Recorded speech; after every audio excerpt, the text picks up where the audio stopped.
Nós vamos, voltando à dinâmica, o que nós vamos fazer? Vou fazer uma apresentação geral e depois nós vamos dividir em classes para discutir o assunto. Ok?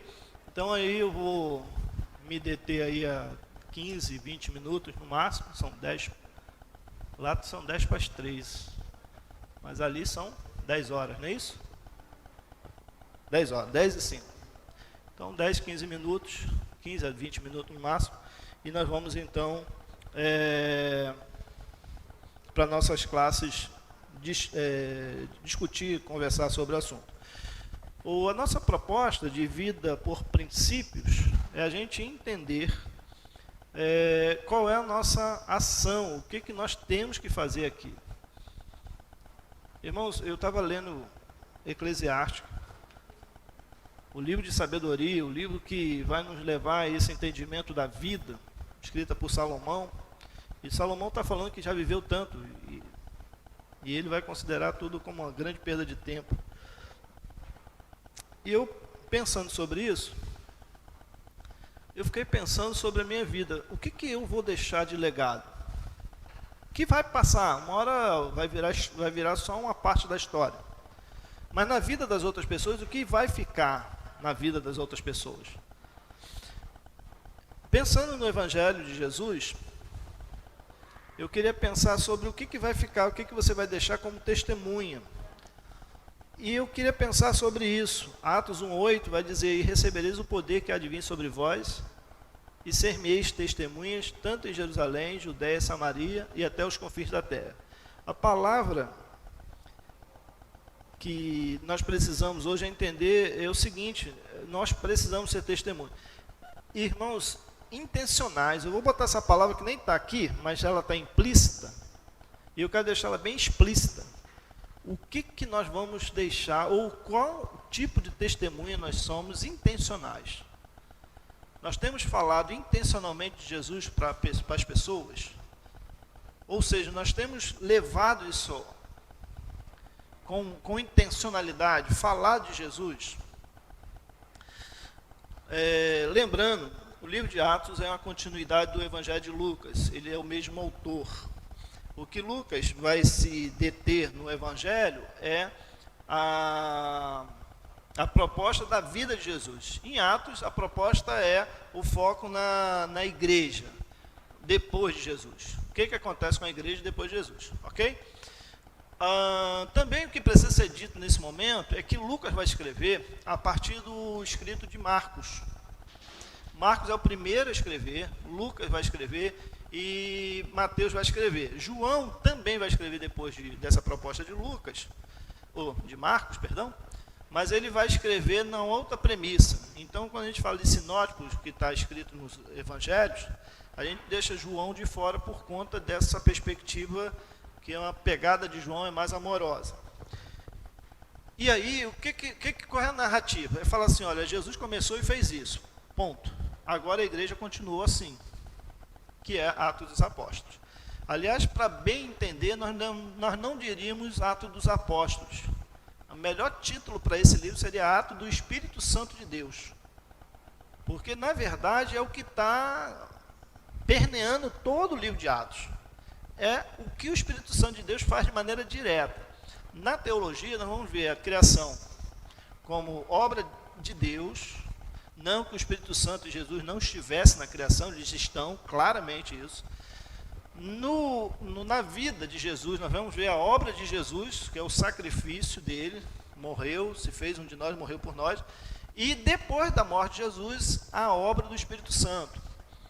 Como 3 momentos diferentes para a gente entender. Não que, agora Deus está de férias, Jesus está de férias, agora é o Espírito Santo. Não vão poder entender isso de maneira nenhuma, porque são 3, sendo uma só essência, sendo só Deus. Então nós vamos ver a ação do Espírito Santo de Deus na vida da igreja. Quando eu falo igreja, lembre-se que igreja é a partir de mim e você, pessoas, indivíduos, mas na coletividade, quando nós nos unimos também para sermos corpo e viver koinonia, ensinar e viver a proposta de Deus para nossas vidas e também a mutualidade, o repartir dos dons e tudo mais. Qual era a visão da igreja que surge a partir da ascensão de Jesus? O reino de Deus. Irmãos, você sabe quantas vezes a palavra eclésia ou eclesia, que quer dizer igreja, aparece nos evangelhos? 2 vezes. O reino de Deus não. O reino de Deus é estabelecido e, se eu não me engano, aqui de cabeça, eu diria que 42 vezes é falado sobre o reino de Deus. A temática de Mateus é o reino de Deus. Então, a visão clara daqueles que estão vivendo naquele tempo é o reino de Deus. O reino de Deus precisa ser estabelecido. A segunda perspectiva é a eminência volta de Jesus. A igreja de Atos dos Apóstolos está vivendo que Jesus ia voltar logo, naquela geração. Por isso o foco deles não estava aqui, na terra. Estava na volta de Jesus, no reino de Deus. A terceira é a vida por princípio. O que aquela turma vivia? Quando eles queriam resolver qualquer coisa, o que eles faziam? Antes de fazer qualquer coisa, eles oravam. Você vai ver claramente isso no livro de Atos dos Apóstolos. O tempo todo a igreja tem o seu líder, Tiago morto e Pedro preso. O que a igreja vai fazer? Orar. O que nós fazemos hoje? Irmão, a gente faz tudo, menos orar. Vamos fazer um trabalho de evangelização. A última coisa que a gente lembra é que a gente tem que orar. Vamos fazer uma proposta de construção. A gente faz almoço, faz cantina, faz uma agenda maluca. Mas a gente deixa de fazer o quê? Orar. Irmãos, nós estamos trabalhando como igreja no olho a olho, no caminhar olhando nos olhos. E a minha pergunta sempre é essa: como é que está a sua vida de oração? Quem está perto de mim sabe disso. A quem eu estou fazendo um trabalho mais perto sabe disso. Eu olho no olho e falo assim: como é que está a sua vida de oração? Como é que está a sua leitura bíblica? Porque a gente não sabe mais o que é isso. A gente esqueceu, abandonou, saiu fora dessa perspectiva. E a igreja de Atos dos Apóstolos viu o quê? Vida de oração. É uma vida por princípio.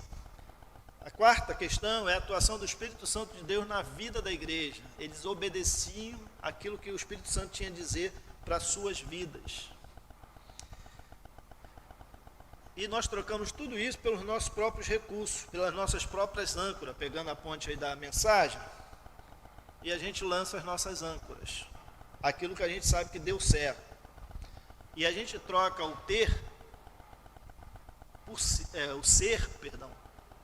ser discípulo, por ter. A nossa confiança está no que está no meu bolso, no seu bolso, e não naquilo que é os recursos de Deus infinitos, e muito melhores e muito maiores do que os nossos. Jesus já não mais voltará. Afinal de contas, tem 2000 anos que a gente diz isso e ele não voltou. Não vai voltar mais não. Irmãos, é exatamente isso que a gente está vivendo. Os que estão pregando hoje, o que está fazendo mais sucesso hoje, igreja lotada, é a prosperidade. Ele não vai voltar, então vamos viver bem aqui. Então tudo que ele conquistou na cruz é direito nosso, é nossa herança, vamos viver bem. Irmão, nós não temos mais a perspectiva do céu. O céu não é mais parte, não faz mais parte da nossa agenda. O Espírito Santo passou a ser uma manifestação de culto e não um regente da minha vida e da sua vida. Ou seja, rodopia, pula, salta, fala da vida do outro, porque o Espírito Santo em determinado momento são fofoqueiros de marca maior. Pelo menos é o que alguns fazem. Mas regente da vida, eu estou falando isso, irmãos, porque depois de tantos anos na vida ministerial, o cara vai chegar, falar, o Espírito Santo falou, e em alguns casos chegar para mim e falar isso, eu falo assim, tá, e sua vida, como é que está? E aí, meu irmão, não tem jeito, né? E isso assim, é falácia ou é sua vida? Está assim mesmo? É fácil dizer que demonstrar, ou se esforçar para demonstrar. O difícil é viver. Então deixamos de viver, queremos ter. O Espírito Santo como essa manifestação, não como regente, a tentativa de sobreviver. Entramos no módulo sobrevivência. Mais um dia, mais as contas desse mês. Olha só, o mês está virando, agora tem que pagar as próximas contas. E vamos passar por aí.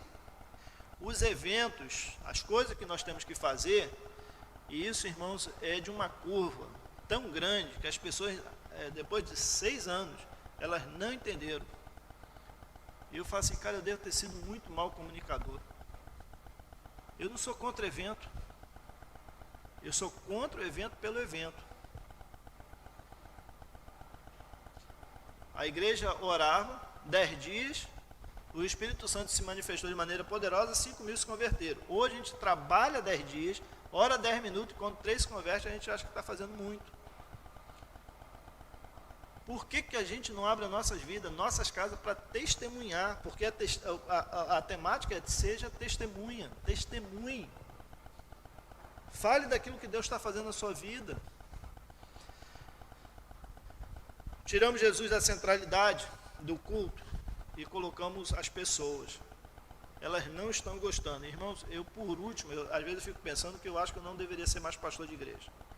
Eu deveria estar em outro ministério fazendo uma outra coisa, porque esse tipo de discurso não cabe mais. As pessoas não estão gostando. Eu me coço, eu falei assim, mas quem é que a gente está aqui agradando a quem, gente? Difícil, irmãos, assim, é difícil para mim, porque eu já tomei tanta pancada por causa disso. Por que a gente está aqui? Agradando a quem? Cultuando a quem? Fazendo o quê? Irmão, não é difícil perceber o quanto nós centralizamos na pessoa e não em Jesus. Assim, eu tô abrindo bem o coração. Eu acho que a gente teria que ter uma reunião aí e falar assim, pastor, olha, não é isso que a gente quer. É sério, eu não ficaria aborrecido, não. Eu não ficaria mesmo. Porque eu não dou conta de fazer diferente. Precisamos, irmãos, começar a olhar à luz da palavra e perceber o que é e o que não é. Olhar para o Novo Testamento e perceber o que é que nós estamos fazendo e o que é que nós precisamos fazer. E aí nós vamos para o poder avassalador. Jorge, o controle está aqui, dá 2 piscadas nele que ele funciona. O poder transformador, avassalador. Mas recebereis o poder. A palavra ali é dínamo. Ou, que vai dar no nosso português, foi transliterado para dinamite, do latim. Dínamos ou dinamite, né? Quase foi transliterado para o latim para o português. Mas receberei o dínamo. Irmãos, infelizmente, a vida de muitos crentes, ela não passou pelo dínamo de Deus. Ou seja, não entende, não sabe do que eu estou falando. Quantas e quantas vezes, acho que todas as vezes que eu estava evangelizando pessoalmente, a pessoa estava falando e eu estava clamando a Deus pela minha vida. Eu falei, Senhor, usa a minha vida, eu não sei o que dizer. Mas o dínamo, o poder transformador, ele preenche a sua vida e você vai falar o coração, que é uma coisa que a gente não tem habilidade. Quem vai falar o coração é o Espírito Santo. A Bíblia vai dizer que quem convence o homem do pecado, da justiça e do juízo é o Espírito Santo. Irmão, não é trazer para a igreja, é falar a vida, é falar o coração. Isso a gente não tem competência, não é habilidade nossa. Mas o que eu posso fazer? O que eu tenho que fazer? Eu tenho que me preparar, eu tenho que orar, e eu tenho que estar disposto e disponível para Deus, para que Ele use a minha vida, para que Ele seja esse dínamo, esse poder avassalador aconteça na vida dele. Irmãos, é um prazer extraordinário quando você vê Deus usando a sua vida para transformar a vida de hoje. Hoje nós procuramos o poder avassalador nas manifestações espirituais, quando nós deveríamos estar pedindo esse poder avassalador para transformações de vida. Deus pode usar qualquer pessoa para transmitir a sua mensagem. E aí nós temos aí vários versículos, eu estou na segunda página, no segundo parágrafo. E aí tem vários textos aí, Lucas 9:39, Atos 19:15, Filipenses capítulo 1, 15 a 25, que vai falar de pessoas que foram usadas por Deus em determinados momentos para transformar vidas. Irmãos, eu não quero fazer essa pergunta, mas quantas pessoas de fato foram transformadas a partir do seu testemunho pessoal? Você olhou para ela, você não convidou para a igreja, porque o que foi sempre dito é o seguinte: traga para a igreja. E a Bíblia não diz isso. Infelizmente não é assim. A Bíblia vai falar assim: fala de Jesus. Quantas pessoas? Está aí os textos bíblicos.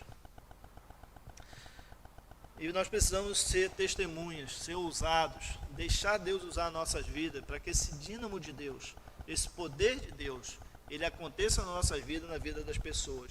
E o poder para quê, irmãos? Mas recebereis o poder. Põe para mim aí Atos 1:8. O poder. Poder para quê? Mas recebereis, Atos 1:8. Mas recebereis o poder que há de vir sobre vós e ser-me-eis testemunho. Então, irmão, se você quer viver alguma coisa nova, extraordinária de Deus, viva o poder de Deus através de testemunhar da graça de Deus a outras pessoas. Qual é o contexto desse texto? Jesus está subindo aos céus, sendo assunto aos céus. E agora você fala assim, ele olha para cada um de nós e fala assim: seja minha testemunha. Mas eu não vou deixar vocês sozinhos. Eu vou estar com vocês. E o poder do Espírito Santo vai agir através da vida de vocês. Você tem vergonha? Levanta a mão aí, quem tem vergonha de fazer isso. Eu tenho. Eu tenho. Você tem medo? Eu tenho. Você tem falta de habilidade? Também tenho. Mas eu não posso deixar de crer no poder de Deus. Agora a igreja está orientada a falar ao mundo e fazer diferença ao mundo. A responsabilidade é nossa. A questão é que nessa proclamação nós terceirizamos. Nós damos esse encargo para outros. Formamos nossa igreja aí, olha só, presta bem atenção, no modelo departamental. Por que no modelo departamental? MCA, me ajudem, gente. União de homens, eram departamentos. Embaixadores, mensageiras, que eram departamentos. Crise com relação a nenhum. Só que eu quero que os irmãos entendam que isso aí foi transmitido para a gente a partir do modelo americano, que naquela época era o que fazia, acontecia, o que funcionava nas empresas. Irmãos, é dali que vem esse modelo. Não é bíblico. A gente precisa disso? Precisamos. Qual é o modelo bíblico? Ministérios. Você tem um ministério e ele se desdobra. Homens, mulheres e tudo mais. Mas só mudou o nome? Não, mudou a concepção. Mudou a concepção. No departamento, as pessoas ajudam. No ministério, você é o ministro, o chamado de Deus, vocacionado para aquilo ali. Mas isso saiu da zona de conforto. Então, o Robson e a Rafaela, eles não estão num departamento de juventude, eles estão no ministério de adolescentes e jovens. É diferente do que um departamento. Dentro da sua concepção. É ministério. Eu não estou no departamento do pastoreio. Eu estou no ministério pastoreio. É diferente ou não é, gente? E aí a gente se equivoca com relação a isso. E aí nos terceirizamos, ou seja, o departamento de evangelismo é responsável pela evangelização. Você resolve. Eu lembro que eu fui ministro de evangelismo da PIB de Bangu durante 6 anos. E no dia da posse, eu falei para a igreja: eu não estou aqui para fazer por 600 ou 800, era alguma coisa em torno disso que aquela igreja tinha. Eu consigo fazer por 600 e 800? Quem é o ser humano que consegue fazer isso? Ninguém. Então, estou dizendo aqui de maneira muito clara para a igreja: eu estou aqui para fazer. Para tirar você do seu conforto e fazer você fazer. Só isso. Meu trabalho era esse. Porque se eu faço por um. Se eu faço 600 fazer, a gente faz por 600. Então, irmãos, o que o irmão tem que fazer, eu não consigo fazer. Não consigo, não dou conta. Não tem ser humano que consiga fazer isso. Dá conta de fazer por 10, por 30. Mas fazer, aí sim. Porque nós nos descomprometemos disso. Isso é problema seu, de testemunhar? De viver esse poder avassalador? Aí você fala, não sou chamado para isso. Tá, então vamos ler a Bíblia de novo. Mas recebereis o quê? O poder. Para quem Jesus está falando isso? Para quem? Para os discípulos. Você é discípulo de Jesus? Então é contigo, meu irmão. Falta um equilíbrio. E aí, o maior dificultador da vida de proclamação, de testemunho, é o equilíbrio entre vida e fala. Nós precisamos viver o que falamos, precisamos falar o que vivemos. Então, às vezes, é uma dicotomia aí. E aí, nós precisamos, então, enfrentar esses desafios e deixar claro que nós seremos testemunhas de Jesus. A pergunta é, que o texto impõe, onde? Põe o texto para mim aí de novo, meninos. Daniel, eu preciso de vocês aqui o tempo todo comigo. O texto. Mas recebereis, porém, quando o Espírito Santo descer sobre vocês, vocês receberão poder e serão minhas testemunhas. Onde? Jerusalém. Jerusalém, Jesus está falando, é o primeiro momento de vocês. Irmãos, aonde nós vamos ser testemunhas? Qual é a nossa Jerusalém? A nossa casa. Eu fui impactado há 2 semanas atrás, já falei isso aqui, por uma frase que eu guardei no coração. Discipulado começa do outro lado da mesa. Vai para o outro lado da rua e avança para a cidade. Irmãos, nós não estamos fazendo nem do outro lado da mesa. Nós estamos perdendo nossos filhos, nossos netos, os nossos amados, pessoas que dormem na nossa casa. Estamos perdendo feio. Estamos perdendo feio. Ontem eu estava falando com uma menina que ela me chama de pai, a Aline. Ela viu o post da cirurgia da casa e falou assim, pastor, o que aconteceu? Tá, não sei o quê. E a gente foi conversando e o assunto se delongou um pouco mais. E ela falou, pastor, eu vi muita gente na minha formação, na minha graduação, que eram crentes se perdendo no meio do caminho. Eles não estavam preparados para uma faculdade, eles não estavam preparados para aquele cenário. E realmente o cenário é bem assustador. Mas nós precisamos, irmãos, entender que nós precisamos cuidar da nossa Jerusalém.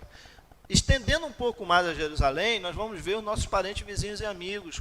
Irmão, você está perdendo a oportunidade da sua Jerusalém, de testemunhar as pessoas que estão perto de você. E nós precisamos, irmãos, olhar para a nossa Jerusalém e entender que o Espírito Santo de Deus está pronto a usar nossas vidas para a gente alcançar esses que estão próximos de nós.